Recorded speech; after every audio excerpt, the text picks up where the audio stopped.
Auto insurance can all seem the same until it comes time to use it. So don't get stuck paying more for less coverage. Switch to USAA Auto Insurance and you could start saving money in no time. Get a quote today. Restrictions apply. USAA.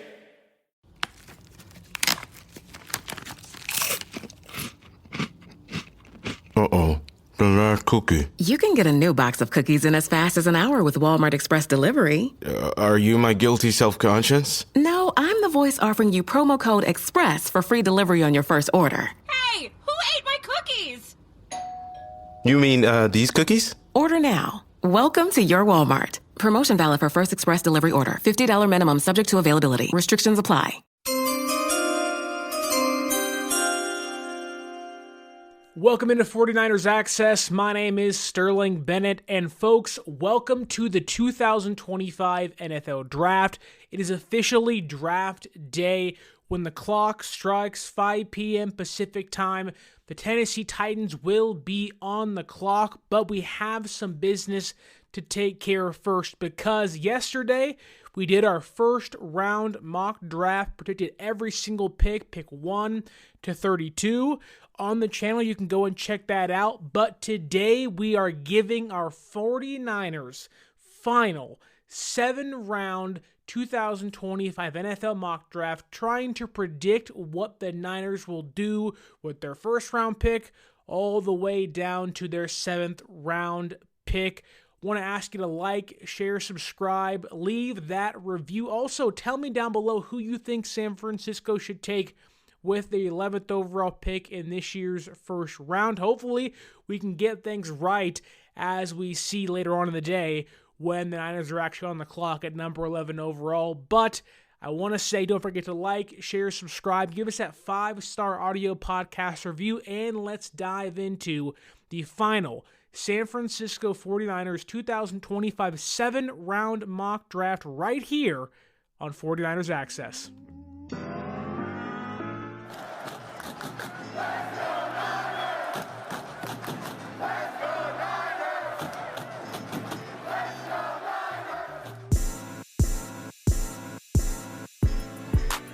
As you can see behind me, it's not the Pro Football Focus mock draft simulator. Going to change things up a little bit as we enter into draft day on Thursday. We are going to use the stick to the model draft simulator. It's one I've kind of grown used to over the last few weeks, but we love PFF. They do great work over there. But today, I think stick to the model gives us a more realistic take of what could happen throughout the weekend in this year's draft. But let's kick things off with the Tennessee Titans at pick number 1. I think we all know who this is going to be, and we're hoping the mock draft can do us a service here and tell us at number 1 overall, the Titans pick Cam Ward out of Miami. No shock there. And now the San Francisco 49ers are on the clock at pick number 11 in this year's first round. A ton of talent on the board currently for San Francisco. Tyler Warren, Tedro McMillan, Mike Green, Shamar Stewart, Jihad Campbell. A lot of great picks are still, or prospects are on the board for San Francisco. Jalen Walker had gone via a trade up with the Ravens. I don't see that happening, albeit that's the Panthers pick, so I can see that happening on Thursday night. But overall, the prospects are in the right place, if you will, in this mock draft simulator. And I think there is a clear answer to who San Francisco picks at number 11 in this year's draft. John Lynch hinted towards it. And funny enough, it is the exact player we took in last week's 3.5 mock draft. That is edge rusher out of Georgia, Mykel Williams. 6'5", 265 pounds. He can play inside. He can play outside. 30 pressures, 6 sacks at Georgia this past season, and 11.6 pass rush win rate. He has an insane arm length, 34 3/8 inches for arm length. A very violent player, one of the best run defending edge position players in this year's draft class. Very strong, an excellent anchor. He will stack and shed. The only big problem with him is there really isn't much when it comes to a pass rushing plan, so you're getting a very sturdy player, a stout player, a strong SOB, if you will, at number 11. And I think a player that San Francisco really values, again, a run edge-setting player for them, someone that can push the pocket, get Nick Bosa into the backfield, force quarterbacks his way. However, you're not getting really much of spin moves and swim moves. You're getting a raw pass rusher, and you're hoping at the NFL level with Robert Saleh and Chris Kosurick that something can click for him. I think he has the archetype, he has the size, he has the strength, he has the build, he has the length you want as an edge rusher at the NFL level. But again, you are banking on your coaching staff able to unlock things with Micah Williams. The great thing about him is while you can compare him to a player like Shamar Stewart, who didn't produce at Texas A&M, Micah Williams didn't really produce at Georgia, albeit it is more than Shamar Stewart did. That Michael has shown the willingness to learn and grow. And playing in an SEC program, you're playing against NFL caliber talent every single week, and he was one of the best edge rushers in this year's class, to a point of, I don't really even think it's fair to compare him to Shamar Stewart. They're different players, have some similar strengths, but overall, I would be happy with Micah Williams, knowing that you're not going to pick Mike Green. There's red flags there. You're not going to pick James Pierce Jr. Again, more red flags. Amongst the cleaner players on the board, Micah Williams is one of the better versions of those. Even if, say, Jalen Walker was here, I would refrain from taking him. I wouldn't take Tyler Warren. Maybe you trade back if McMillan's on the board there because the Dallas Cowboys pick behind you. You can probably get Mike Hill at pick 15 or 16. However, knowing that the Falcons want an edge rusher, the Bengals may want an edge rusher, you put yourself in danger of not getting one, and San Francisco seems pretty keen on getting an edge rusher in the first round, and even better, where Michael can play the inside and outside, so you could move him in on the interior if you value his run defense as a defensive tackle. Again, there may be some weight issues, but he is a stout and dense edge rusher. The pick is Micah Williams at pick number 11 for the San Francisco 49ers. As the draft continues, I want to remind you to go to SeatGeek.com and use our promo code 49ErsAccess, 49ERS. ACCESS at SeatGeek.com, and you can save yourself $20 off your first purchase. And that brings us to pick 43 on the board for the San Francisco 49ers. You already got your edge rusher, and we're going to honestly make the first two picks the exact same two picks we saw in our 3.5 mock draft a week ago. And we're going to take defensive tackle out of Toledo, Darius Alexander. If you're not going to take Walter Nolan, and you're not going to get Mason Graham, and you're not going to get Derek Harmon, go get Darius Alexander, a player that I love. He's 6'3", 305 pounds. He's an older player. He'll be 25 as a rookie, but that didn't bother San Francisco last year, so it really shouldn't bother them this year. 34-inch arms again. Get that long wingspan paired with Micah Williams. You're going to have a hard time getting past this San Francisco defensive line if it's Bosa, if it's Darius Alexander, and if it is Micah Williams. Not going to give you a ton when it comes to a pass rusher, but again, he had a 77.8 pass rush grade and a 90.3 run defense grade, 37 pressures, 4 total sacks, and 11.8 pass rush win rate. Hit 23 run stops last year at Toledo, and he had 6 batted down passes, an underrated skill set amongst defensive tackles. He also had 14 tackle for losses the last 2 seasons, and when I tell you this, he is going to be an impactful player on the interior of any defensive line he goes to on day one. He has an explosive first step, very violent hands, and accurate hands at attack when he's facing the interior offensive lineman of an opposing team. He is, again, a powerful defensive tackle. He is strong as an ox. He also has a finesse game. He'll use swim moves. He will use, these finesse moves to get to the quarterback and bring down quarterbacks and get sacks. Again, in my notes, I have an annihilator of offensive linemen. San Francisco needs that on their defensive line in a big way.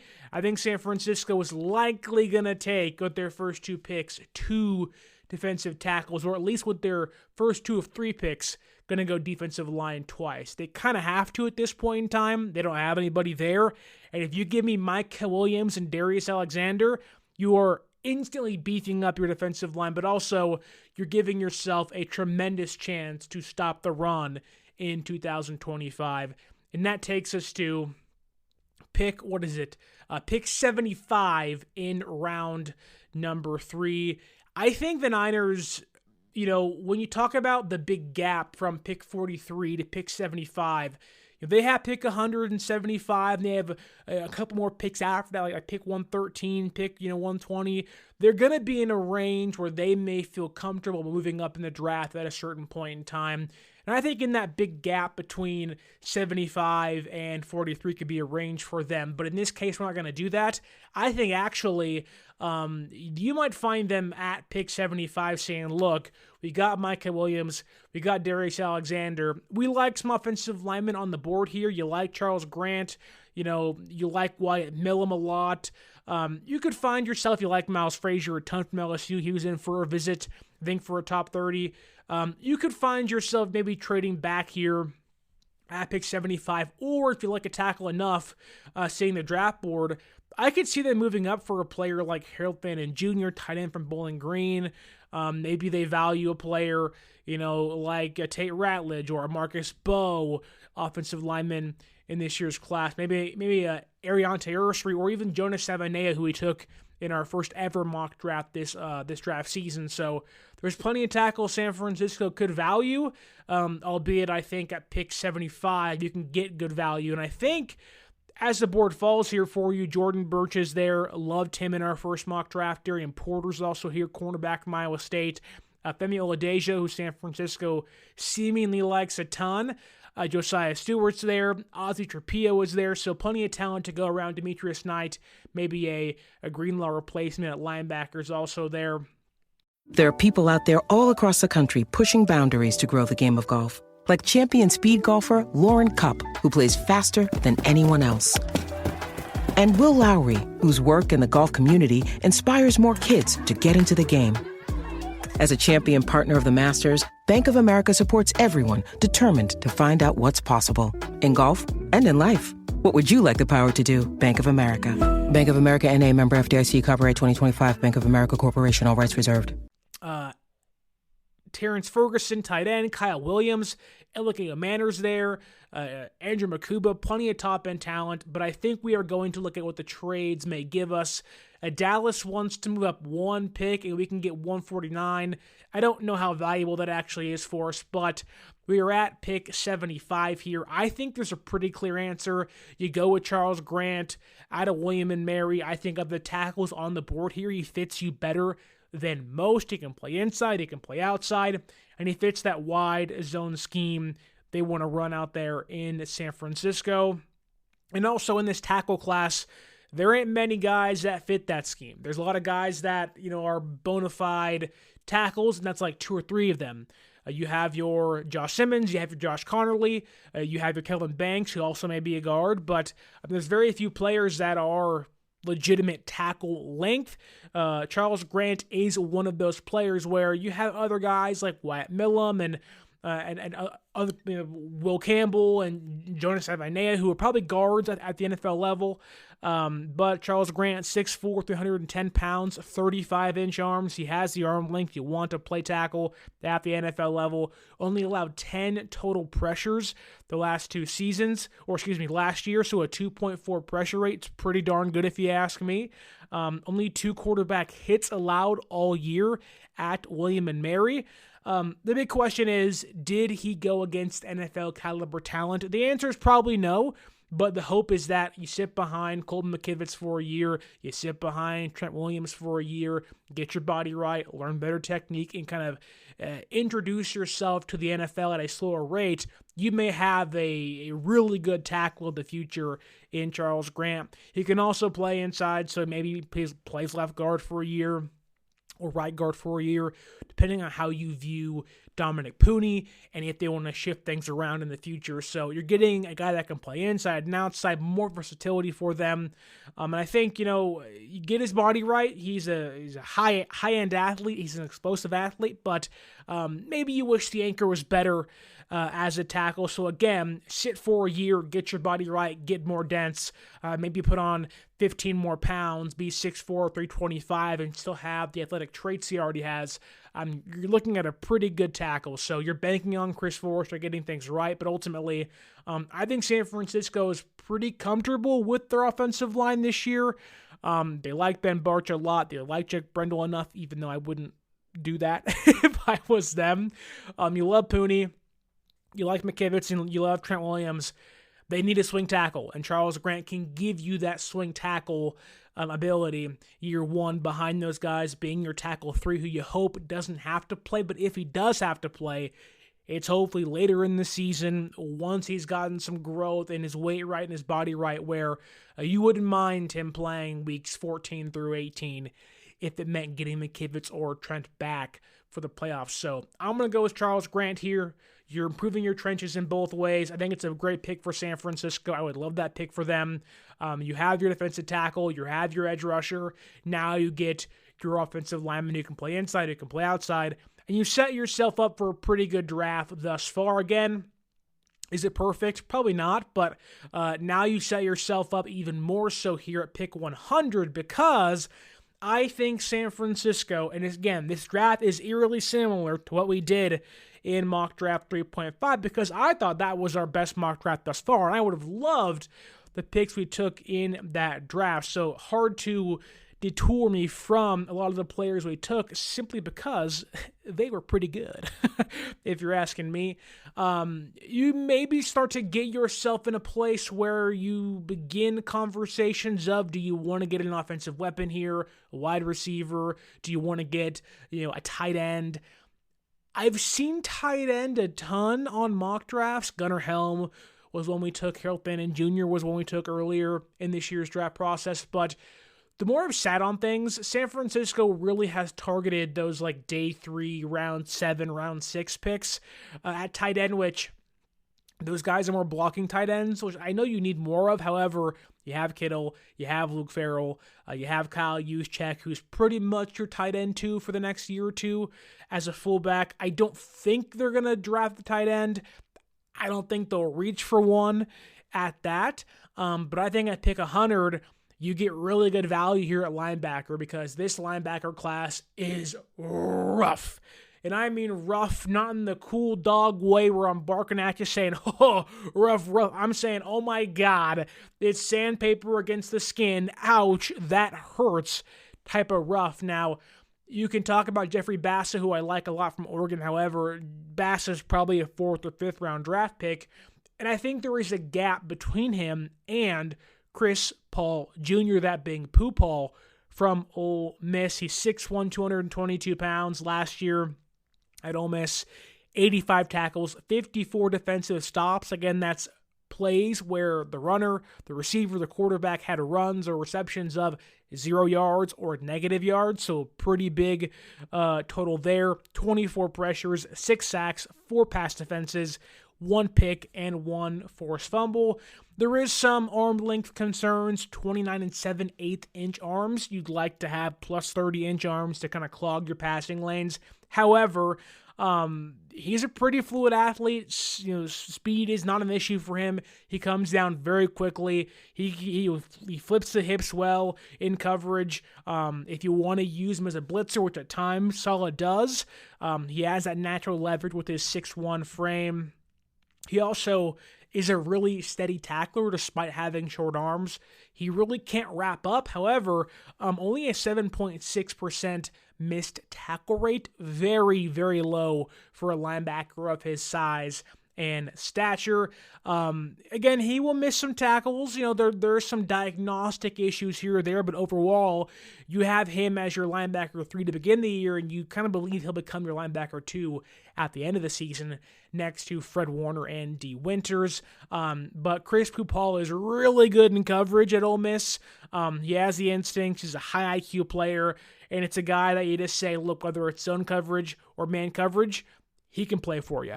And the pro comp I've seen for him over and over and over again, and I really believe it, is Quan Alexander, who was a darn good football player in San Francisco in 2019. One of the leading factors as to why Fred Warner and Dre Greenlaw were the linebackers they have become, which are really, really, really good players. Fred's probably on a Hall of Fame trajectory, and Greenlaw is, albeit a couple steps behind him, a really good player in his own right that was painful to see leave. Go get your high-energy Quan Alexander type of guy and have him play next to Fred and kind of becoming, hopefully, a linebacker 2, and a youthful injection at linebacker who can stay healthy for you, who's good in coverage, has quick hips, and is good in coverage. So I'm going to go Chris Pupal here at pick 100. It's good value for them. I like this pick a lot. And now we have to wait a little bit of time until San Francisco's next pick at pick 113. And again, our picks thus far have been, as you can see on YouTube, edge rusher Micah Williams, Darius Alexander, defensive lineman from Toledo at pick 43, Charles Grant, offensive lineman at pick 75, and Chris Pupal at pick 100. Defense and trenches is the name of the game for San Francisco thus far. And if you are the 49ers, do you begin to have the running back conversation here if you are Kyle Shanahan at pick 113? I think it begins here. You can go Bashal Tutin. You can go Jordan James. You can go my favorite, DJ Giddens.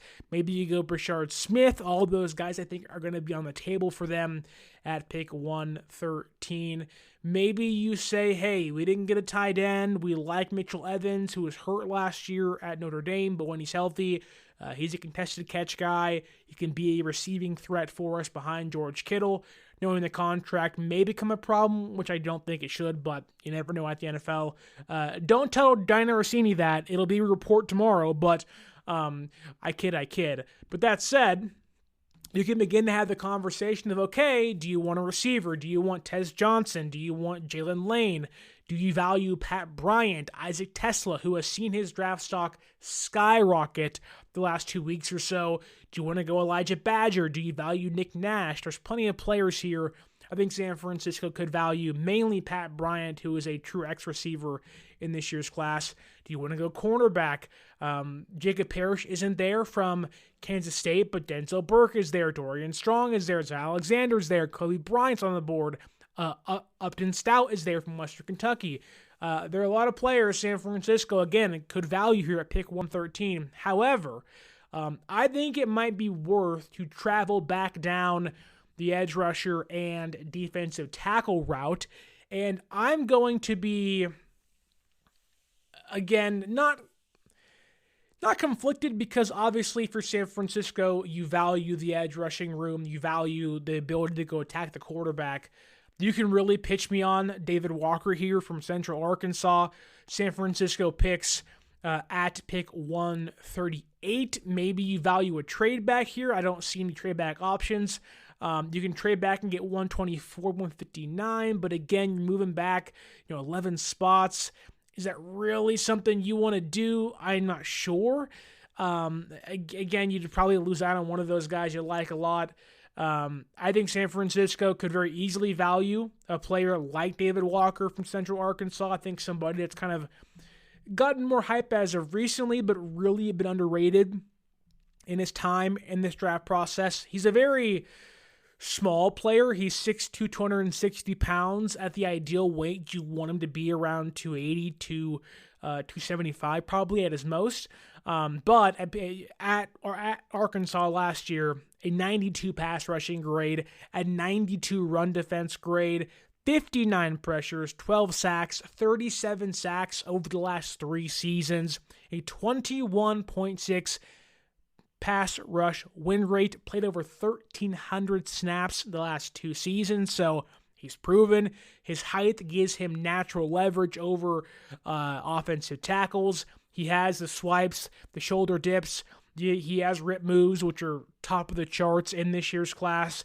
The power is a work in progress. Again, he's 6'2", 260. If he's 6'2", 275, maybe there's some power to be unlocked there for David Walker. Again, he's an FCS guy, so did he play against top-end talent? It could be a no, it can be yes. We don't really know. But he has really fluid hips. He'll chase down mobile quarterbacks that are running around in the pocket, trying to evade pressure. You can tell that when he played opposing teams, they knew that of the Central Arkansas defenders, that guy's going to the NFL. They were double teaming him, running plays away from him, and somehow he still produced at the collegiate level. The run defense, again, is a work in progress. The ability to stack and shed his tackles is hard because, again, he's shorter guy, shorter arms, 31 and 7/8 inch arms. You're not going to have the ability to stack and shed to tackle players well, but again, David Walker gives you an explosive edge rusher that can be a pretty good passing down player for you on day one, or be that third or fourth edge rusher if you like players like Beal Jr. or Sam O. So if you get Micah Williams and you have Sam O and Nick Bosa, David Walker as your fourth guy really isn't a bad gig for him at all and could be a good place for him. You can also bring in Vernon Broughton, defensive tackle from Texas. Drafted him a ton of times thus far. He's a pass rusher through and through. I think there is a value to both of these players.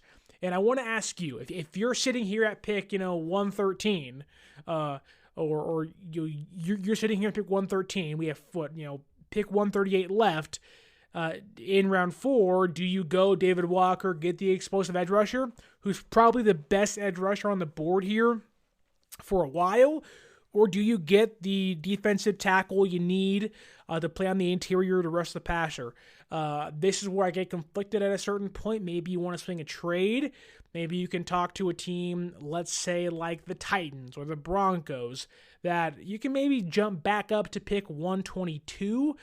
I don't think that's a bad thing. We can try to create a trade here with the Broncos, and let's see what they would do with it. Let's give them a call, and let's see how they feel about that, because I think you're going to see some of these top-tier guys go, and you may say, I don't want to miss out on those guys. I wouldn't mind tossing in, pick 138 and giving them 160, or you pick 160, then getting back, let's say, pick 191, or pick 166 and tossing in more. That's your money saying it's time for a McDonald's run. Because with new McValue at McDonald's, you get more than you expect. Like buy a 6-piece McNuggets and add a McChicken for just $1. Your money says let's go. Get more than you expect with new McValue. Prices and participation may vary. Valid for item of equal or lesser value. I wouldn't mind that at all. Actually, I think that's a pretty good idea. I think we'll try to do that, and let's see what they can say. Hopefully, the drop-off isn't too far, but let's propose this, and let's see. It's rejected. Of course it is. That's how things work. Let's try again, though, and let's see what we can do with the Broncos here. I think I want that pick simply because you want to get as much defensive tackle help as you can. We're going to offer pick 138 again. We're going to ask for pick 197 back and 160. And we'll just toss in a 7th rounder next year and make it easy and say thank you. And we got that trade done. So now we have picks 113. And we now also have pick 122 and 147 and 197. So we made some moves there.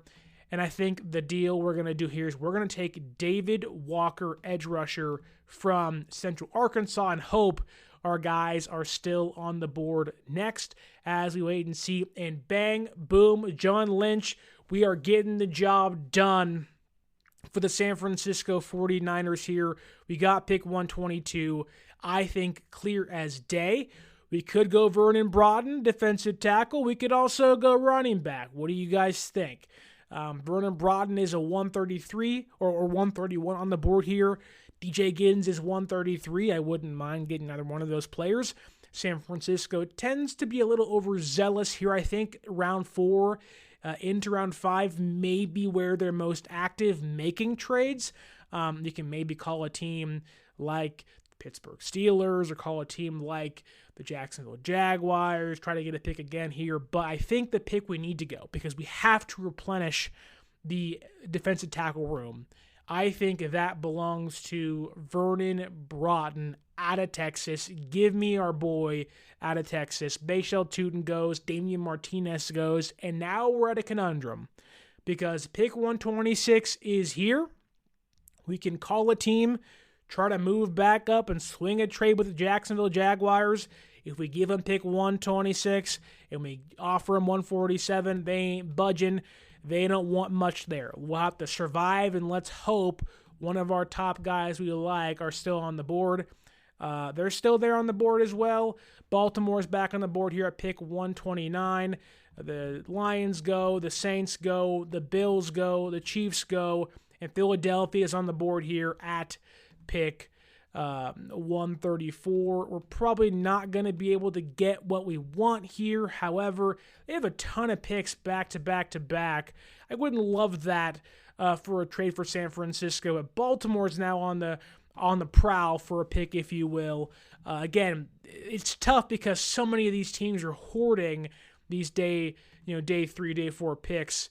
Jeffrey Bassa goes to the Baltimore Ravens. Jordan James, running back, goes to the Dallas Cowboys. Things are getting kind of sticky here. I may want to call for pick 138. Probably not going to get much via the way of this pick. But again, you can get pick 138, trade away 147 and 197 for pick 138 and 208. I'll propose this and let's see. It's rejected. Of course it was. We love the way things work in this mock draft. But let's call the Vikings. This is a good, I think, thing for us because we can get pick 147 and we can offer 197, or we can give them 227 or do something like that. They're going to want some picks to move up. Maybe you can give them a draft pick next year. Maybe you can give them a 6th rounder here or there. I think it's a good spot to move up. They only have 2 picks left. You want to give them an extra pick here or there. I think it could wow them. Let's see what we can do, though. The Vikings pick DJ Giddens. That's what I was going to pick. At this point in time, we'll wait and see what happens at pick 147. It's a good way to pivot because I think there's a clear answer here for San Francisco. You got pick 147. You got pick 197. Again, a big gap in between. If you're San Francisco and you're Kyle Shanahan, you're sitting there pissed. You're angry. I didn't get DJ Giddens. That was my running back. I got to get my guy on the board. You try to make trades. It couldn't come to fruition. How do you pivot? I think San Francisco easily pivots to running back Brashard Smith, 5'10", 195 pounds, 87 run grade, a 90.8 receiving grade. Although I'd rather have DJ Giddens from Kansas State, took him in last week's draft. Brashard Smith is a pretty good player. As a rusher, over 1,300 yards at Kansas, at SMU, 14 touchdowns, 55 missed tackles forced at SMU, 36 runs for 10-plus yards. He is a receiver convert to running back, so there is some growth that needs to be had at the running back position. He's not going to be a third down back. He is a bit of hit or miss here or there, but again, if you walk into this year with your third down back overall, I think you are going to find a nice receiving back to hope Shanahan can grow into and grow with as the years progress. So we're going to pick Brashard Smith here, or we could get a little crazy and we can pick Kobe Bryant, and maybe we can utilize the like Shanahan has for Jadon Blue. Maybe some better value there, actually. We're actually going to pivot here. And we're going to go Kobe Bryant out of Kansas simply because Kobe Bryant is one of my favorite prospects in this draft. Again, he's tiny, he's very thin, but he is a crap talker. I've talked about him so many times. I think I've taken him almost every single mock draft I've done. He has killer instinct.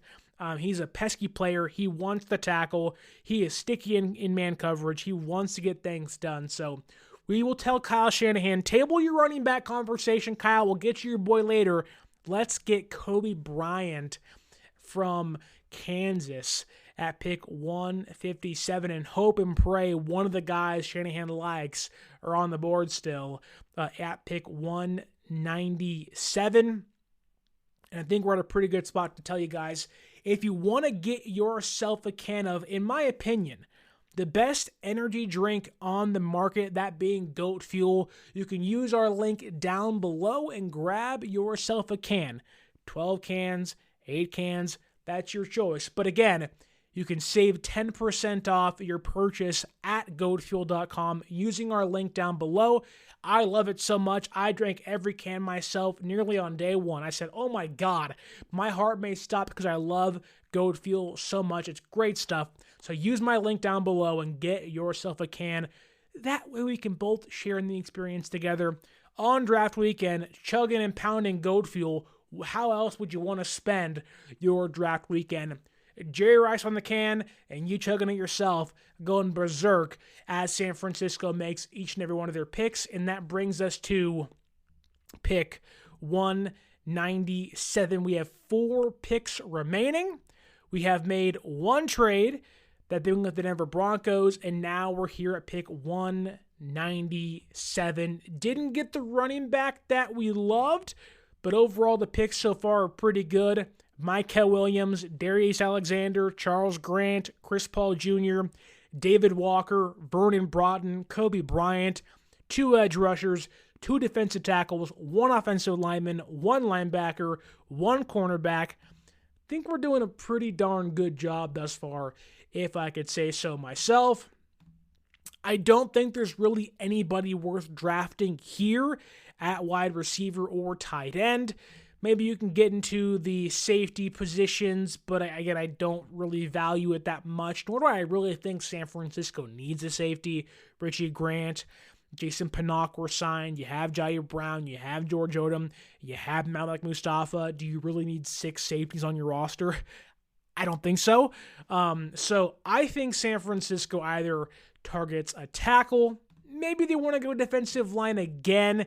You really like Cam Jackson from Florida.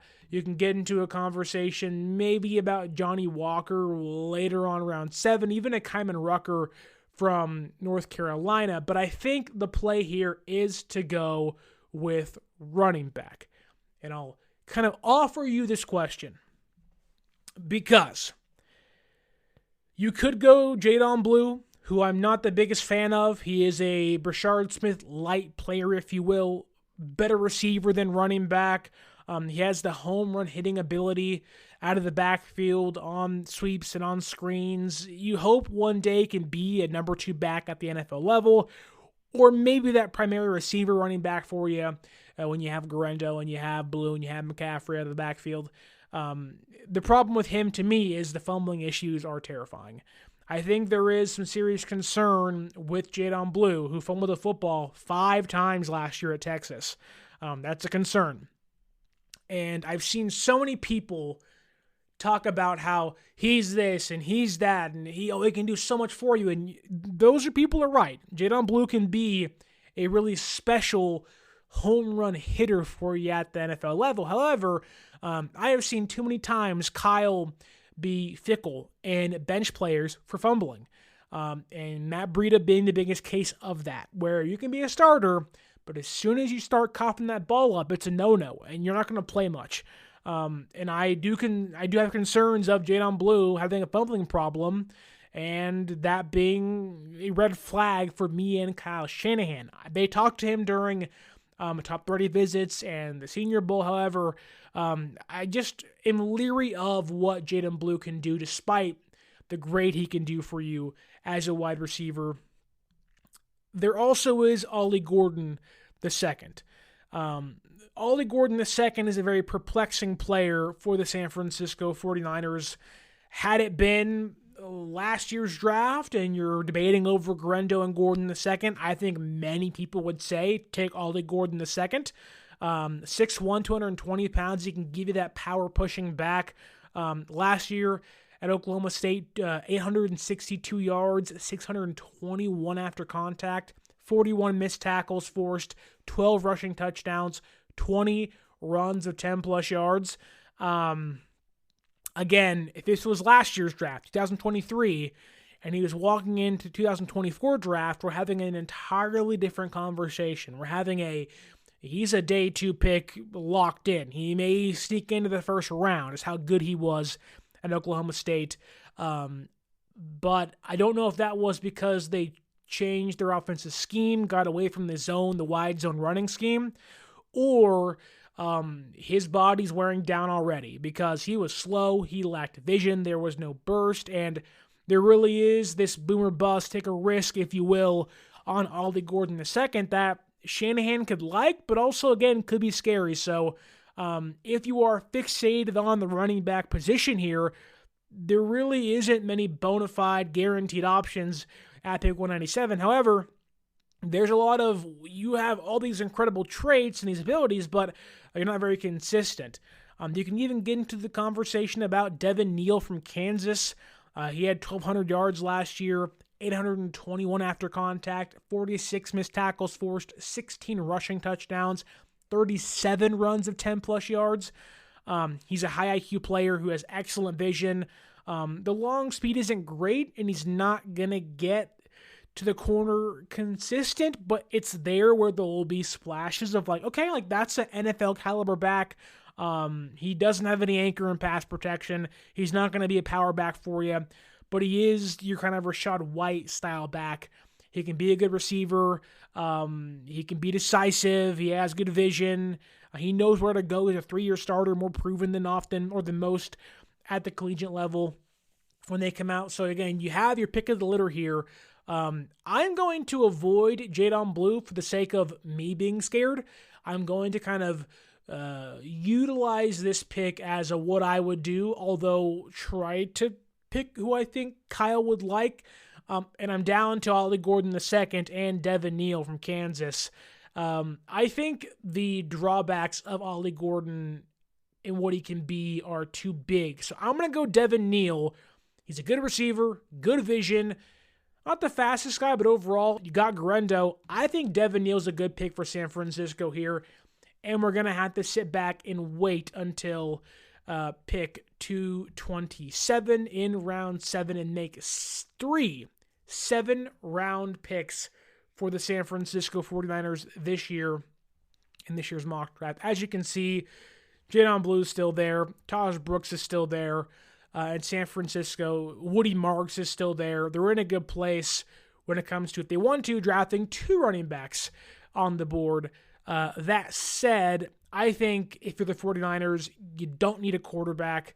I think you look at Jalen Conyers, and this is, again, what they would do, what I think they could do in this year's draft. Took him in last week's mock draft. Going to take him again here at pick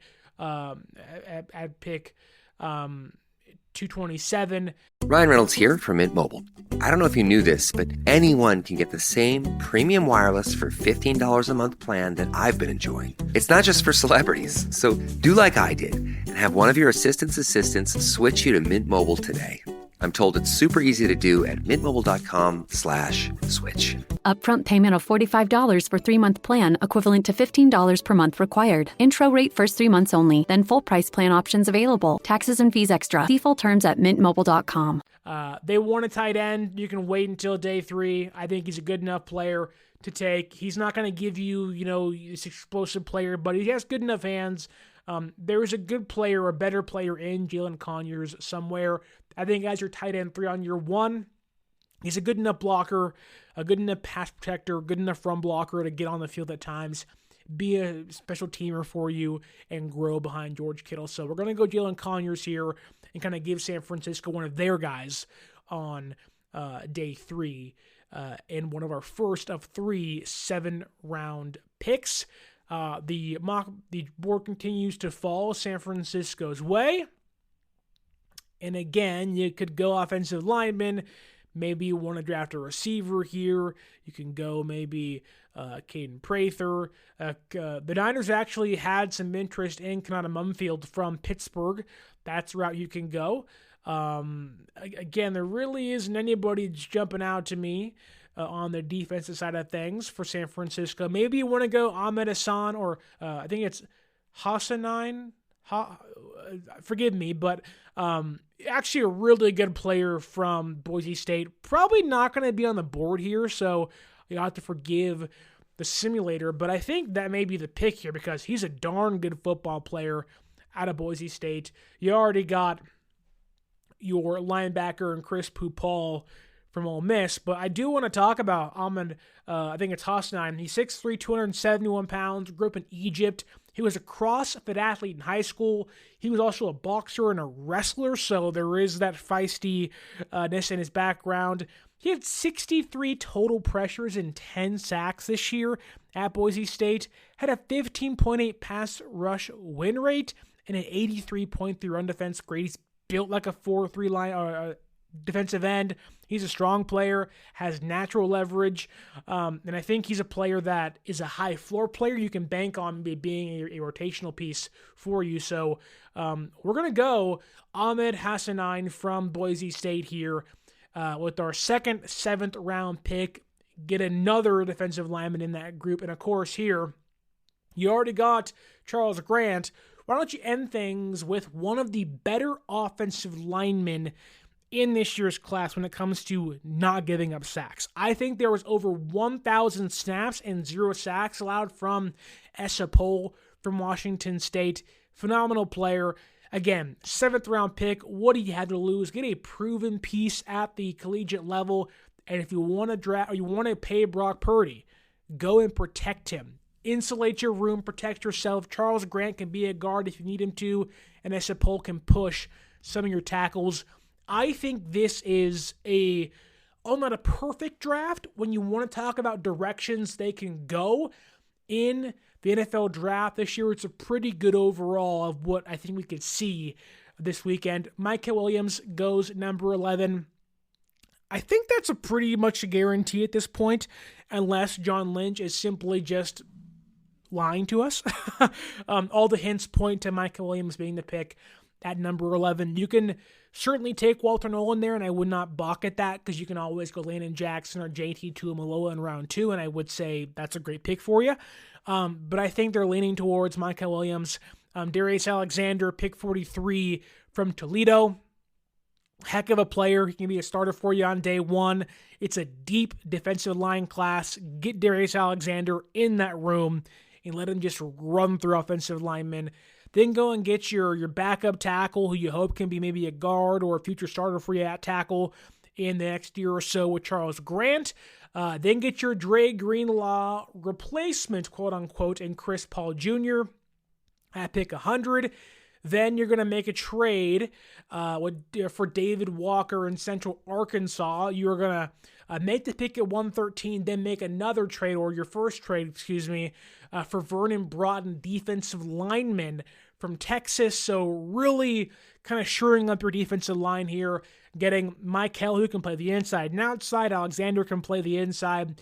David Walker is your smaller kind of pass rush specialist as an edge rusher. Vernon Broughton becomes your pass rushing interior guy from Texas. And the next pick is Kobe Bryant, cornerback from Kansas. Then you acquire Devin Neal in that trade where you traded away pick 138, 160, and next year's 7th round pick for 122, 197. Get you a running back, go back-to-back Kansas Jayhawks, and get Devin Neal, a receiving back that has really good vision and is a 3-year starter, so a proven player at pick 197.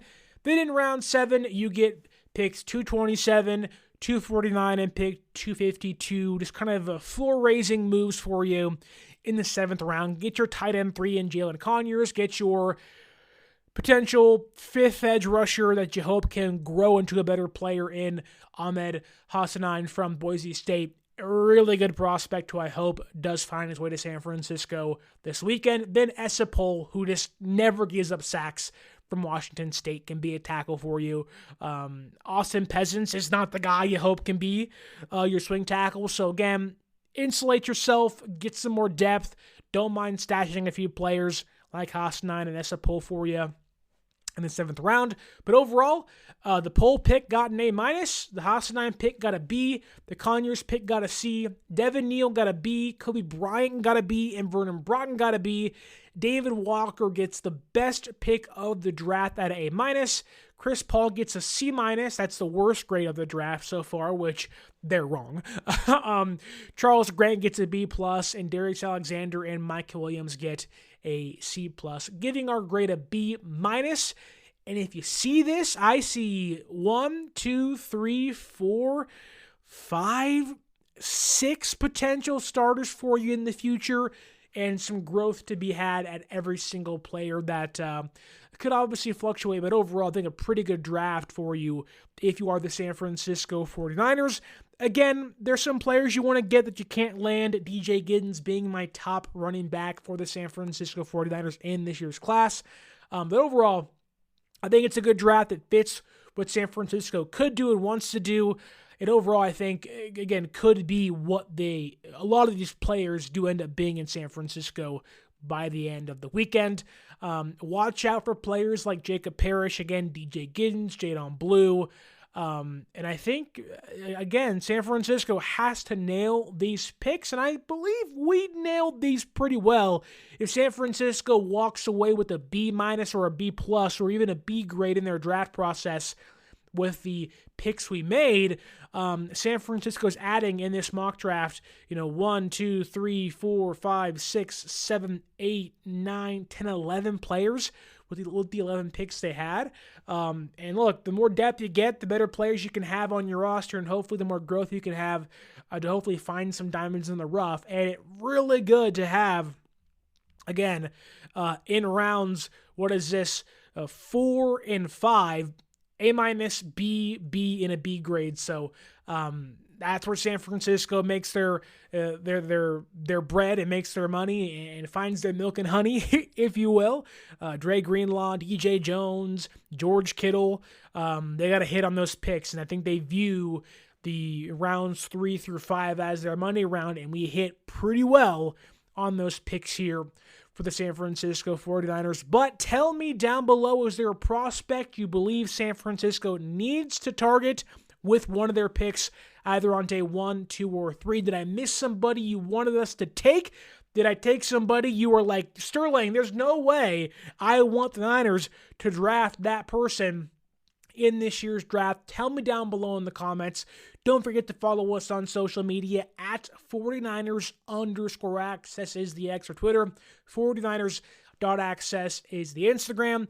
Go ahead and use that promo code 49ersaccess, 49ERSACCESS at SeatGeek.com and save yourself $20 off your first purchase. And go ahead and get yourself a can of goat fuel using our link down below and save yourself 10% off your purchase with our link in the description, and pound away the goat fuel during the 2025 NFL Draft. And think of us while you're doing it, because I'll be doing it as well. And if you're looking for live reactions to day 1 and day 2 picks for your Niners, go to 95.7 The Game, whether on YouTube, the radio if you are in the California Bay Area, and on the Odyssey app.